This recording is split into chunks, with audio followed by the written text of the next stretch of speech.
أهلا وسهلا فيكم متابعينا بحلقة السادسة من مسلسل العربجي. تابعونا لتعرفوا كل التفاصيل. درية خانم تطرد أم حمزة من بيتها، وأم حمزة بترجع على البيت وبتخبر زوجها وابنها يلي صار معها، وإنه درية خانم مانا ناوية على خير، ما رح تزوج زمرد لحمزة، وقالت هذا الشي ما رح يصير ولو عجزتها.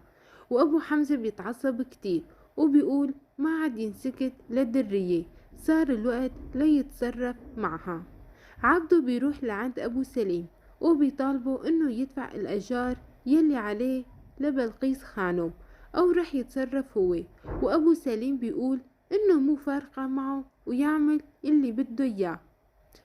عم زاهر بيروح لعند أبو حمزة وبيقوله إنه تحدد عرس بنته وزاهر قبل عرس حمزة، وإنه هو عزم كل الرجال وعزم رجال من برات الحارة كمان، ومو حلو يأجلوا العرس، والفرحة ما رح تكتمل إلا إذا حضرها كل الرجال.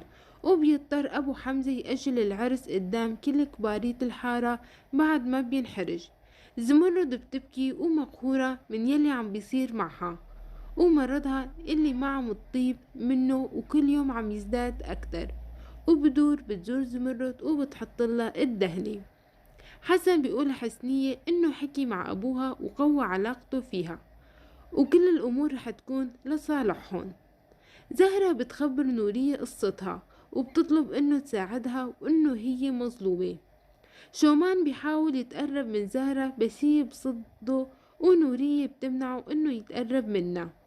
بديعة بتزور بدور وبتخبرها كل شي صار معها ببيروت وشقد تعذبت وانقهرت.